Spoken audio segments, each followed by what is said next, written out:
Hello, and welcome to the second in the Effective Writing Center series of workshops. The fourth in the Effective Writing Center series of workshops. I'm Dan Gallagher, Director of the Effective Writing Center. Tonight's workshop is titled 10 Proofreading Tricks They Don't Teach You in School, and is being presented by Laura Deffley and Kevin Folliard. Laura Deffley received a BA in English from the University of Illinois at Urbana-Champaign, where she studied literature, psychology, and gender studies, and an MA from the University of Maryland at College Park. She has worked at both of her alma maters, as well as at New York University, and has been an online writing advisor for the Effective Writing Center at UMUC since 2008. Kevin Folliard has been assisting UMUC students through the EWC since 2010. He has a bachelor's degree in English and creative writing from the University of Illinois at Urbana-Champaign. In addition, he pursues freelance copy editing and fiction writing.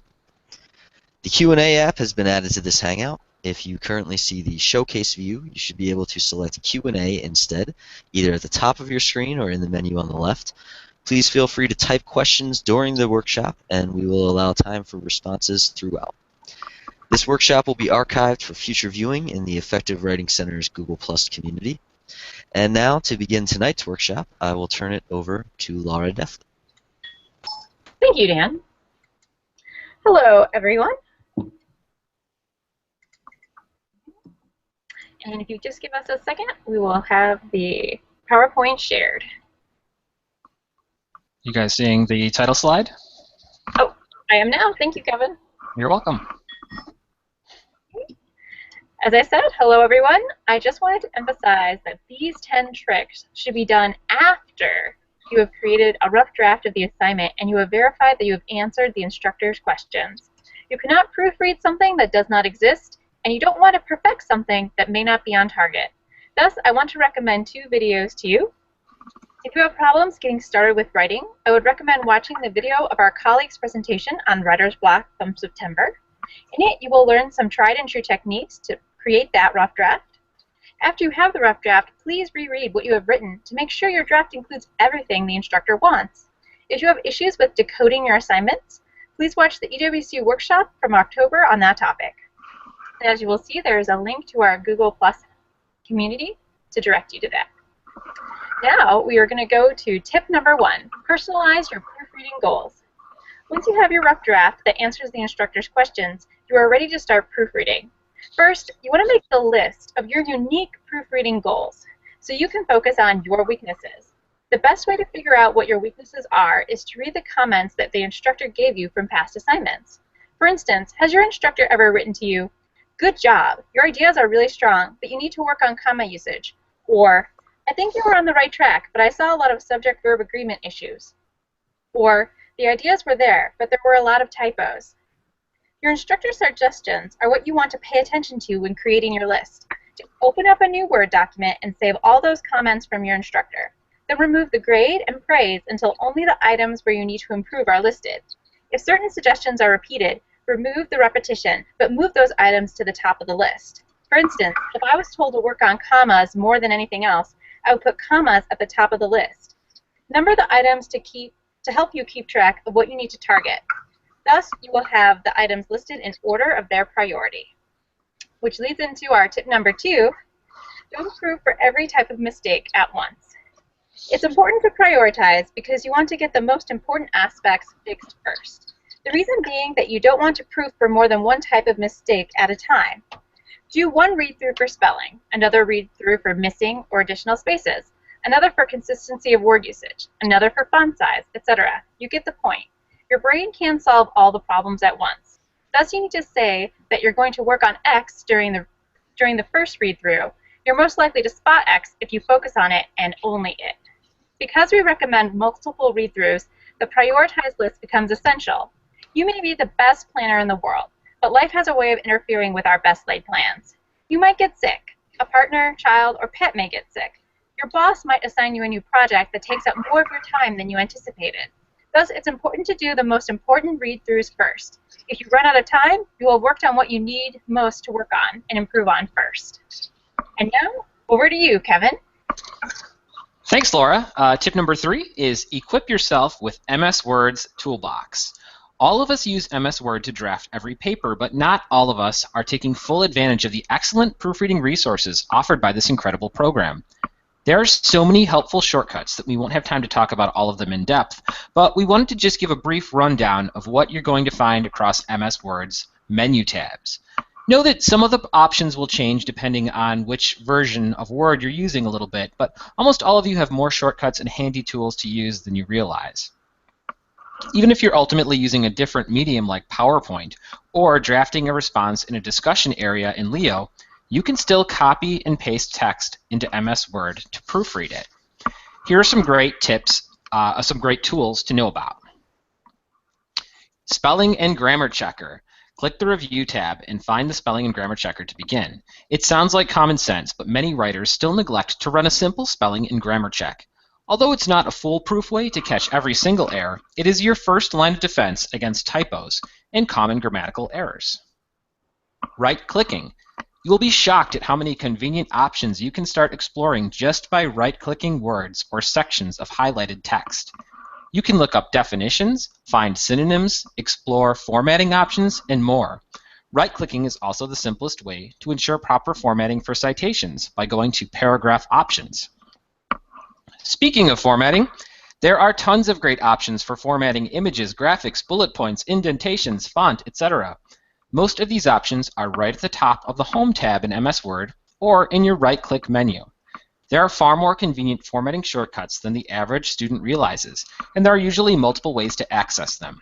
When you try to manually format things like indentations, often it makes your job a lot more frustrating later on when you're revising, but using the automatic formatting options takes away all those little spacing issues and makes the proofreading process smoother later on. Word count.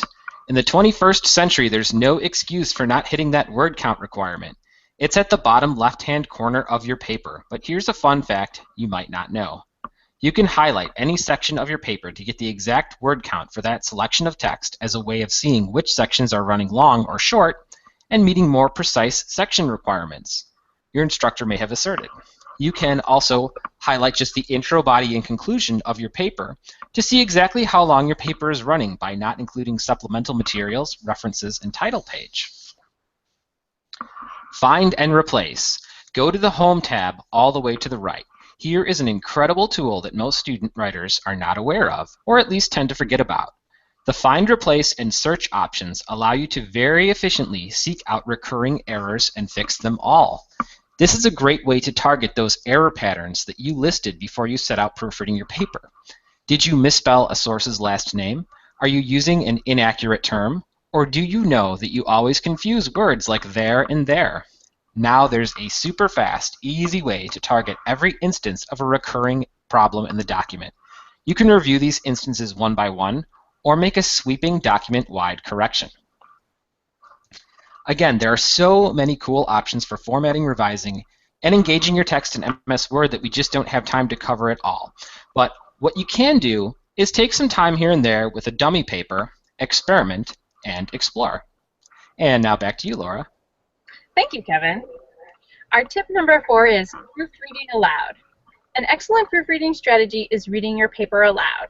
You can do this by yourself. You can do it for an audience or test reader. While it may sound silly, hearing something read aloud really helps to catch areas of wordiness and redundancy. When you're writing in silence, you might use a certain word or phrase over and over again. However, once you read it aloud, you might realize that repetition can get in the way of what you're attempting to communicate. For example, I might write a paper on communication skills and overuse the word communication. Communication skills are important because they enhance communication. When I read the sentence aloud, I realize that it does not make much sense. It doesn't really move the paper forward. Thus, it clues me into the fact that I will need to use different words to convey my meaning. For instance, communication skills are important because they enhance understanding between people. As you can see, I furthered my point by providing a different phrase to replace communication. Repetition and wordiness has the effect of slowing people down. You want to inject your paper with some variety to keep things moving along at a nice pace. If you notice that you use a particular word a lot, you can use the Find Replace box to help you locate the repeated word and replace it with something else. All right, and it's going to be back to you, Kevin, for number 5. Thanks, Laura. Number 5 is proofread backwards and out of context, or back it up, break it up. Proofreading backwards. This may seem like a weird tip, but there is a method to the madness. Now, I don't mean read your paper backwards word by word, which wouldn't make a lot of sense. Rather, read your sentences forward, but read them out of context. When you're not reading all the sentences or paragraphs of your paper in order, start to finish, it naturally forces your brain to focus only on the grammar mechanics, spelling, word choice, and other sentence-level issues that often escape us when we're too wrapped up in the narrative of our writing. If you don't like reading backwards, you still want to spot-check sentences randomly out of context. Or start by reading your conclusion or a later section, and then jump back to the introduction and read forward. Sometimes, when we keep proofreading the document start to finish, our brains get tired halfway through, and we end up with a very clean copy for the first few pages, but issues that slipped through the cracks toward the end. And at this point, we want to take a break and see if anyone has any questions so far. So we will pause for a second here, and just please type your questions in if you have them, and if not, we will move forward.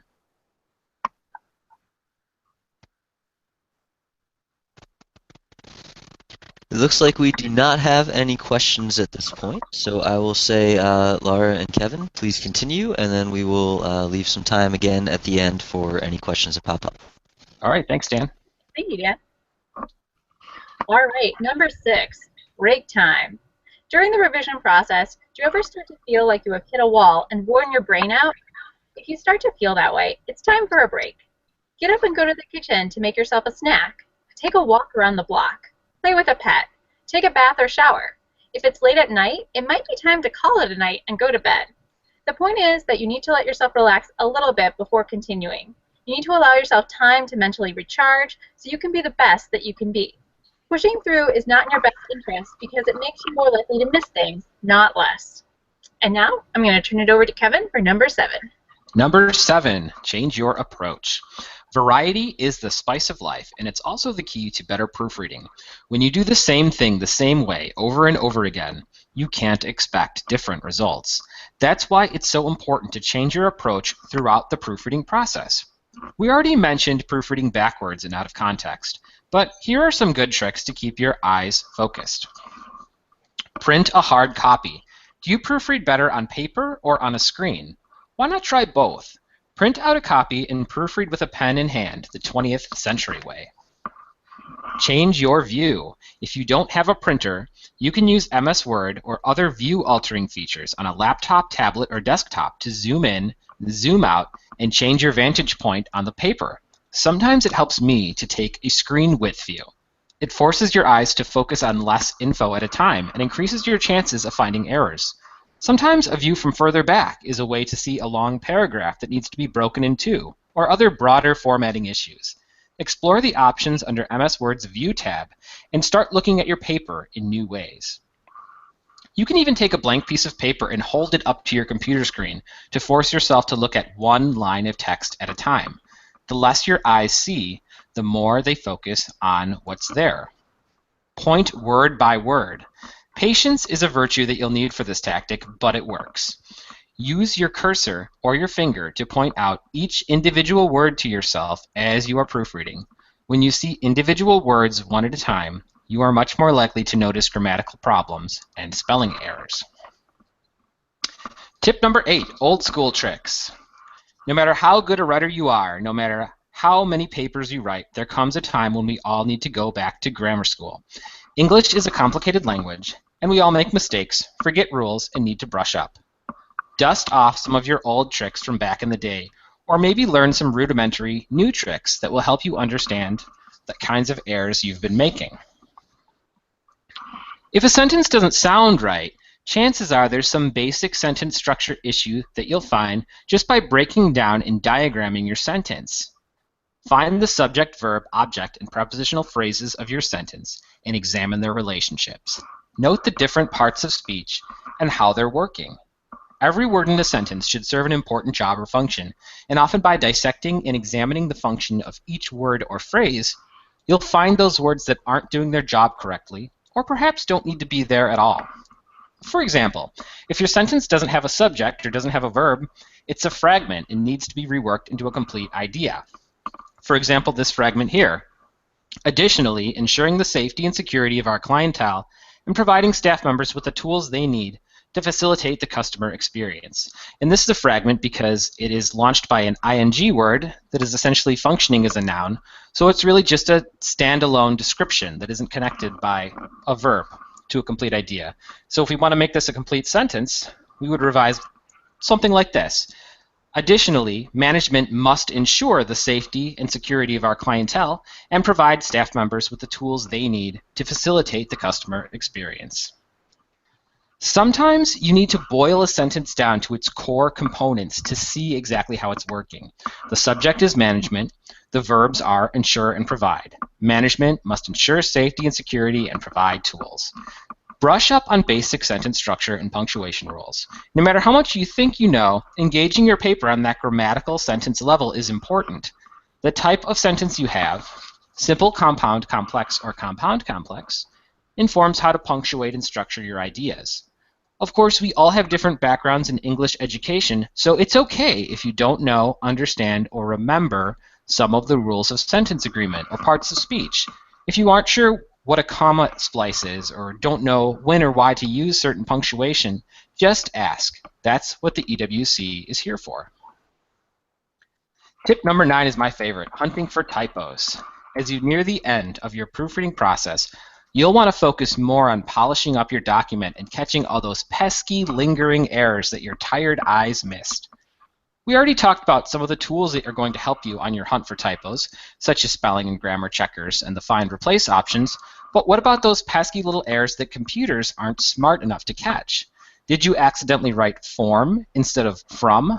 Spell check won't catch a mistake like that because they're both real words, and your eyes are prone to miss those distinctions too because they look very similar on the page.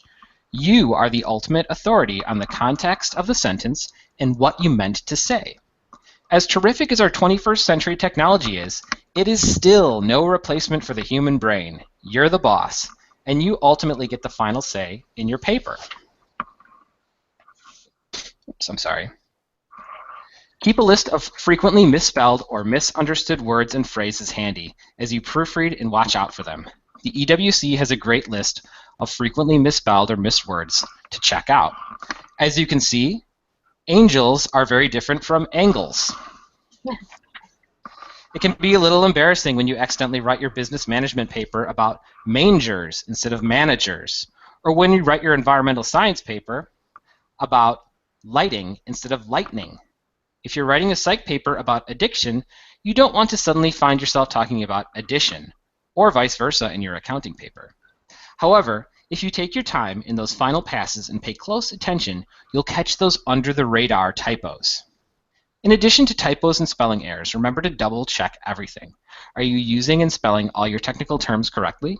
Are all proper names spelled correctly? Even when you're sure something is right, double-check again. Certainty can be dangerous. And back to Laura for number 10. Right. Number 10 is remember the rest. Finally, please do not forget the formatting elements. The other stuff, like headers, footers, headings, and page numbers, are important to check for accuracy and correct order. You don't want a point deducted because you forgot to insert page numbers, especially when today's software allows you to insert them in a couple seconds. Please take a little time to review the format based on the citation style that your instructor assigned. Even if you're sure it's right, it never hurts to double check a sample paper to make sure. By getting the formatting right, you ensure that your paper looks organized and neat, which allows you to keep those points. As you know, points add up, so it's a good job to keep as many as you can. Thank you so much. Does anyone have any questions? We would be more than happy to answer.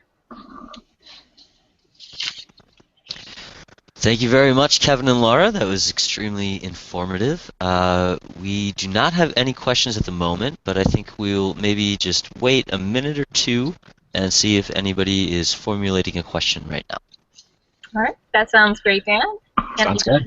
The Writing Center email address in case it takes people longer than a few minutes and they want to send us a question later.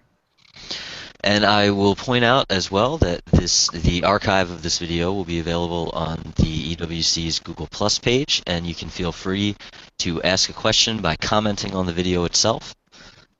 So many different ways in which you can get in touch with the EWC. Feel free to reach out if you're watching this later on.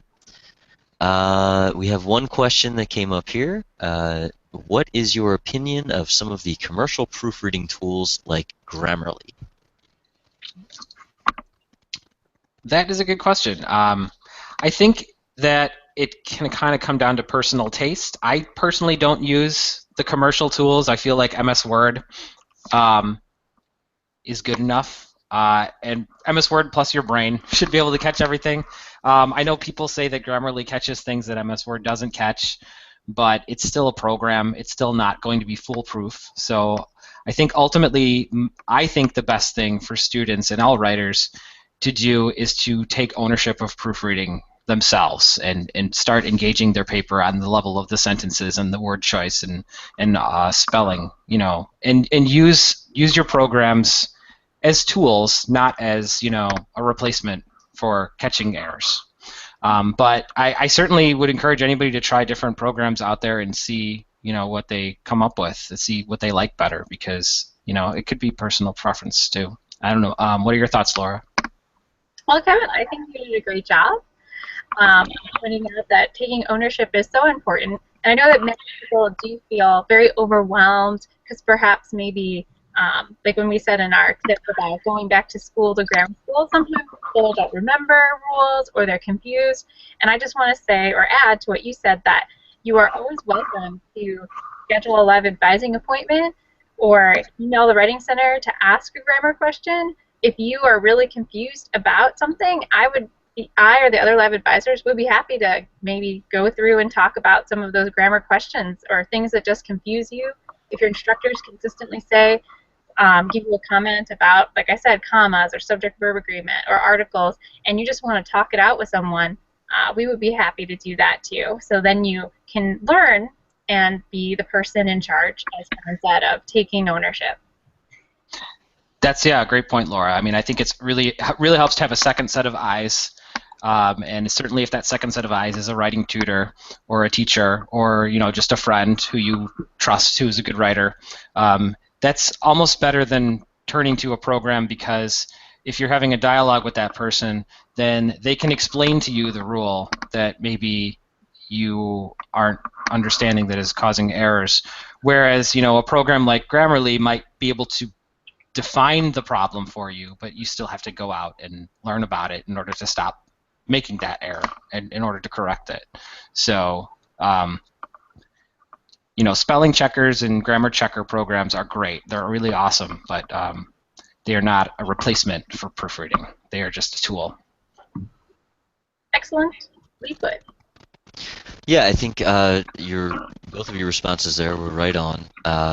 Like anything else that a writer uses, whether it be a program like Grammarly or a service like Turnitin, or anything that we use within the Microsoft Office suite, these are all tools, and tools are only as good as the person who is wielding them. Right. So it's very important to make sure you understand how to use the tool appropriately, and then let that become part of your process if that works for you. But it is no replacement for being a very careful and close reader of your own writing.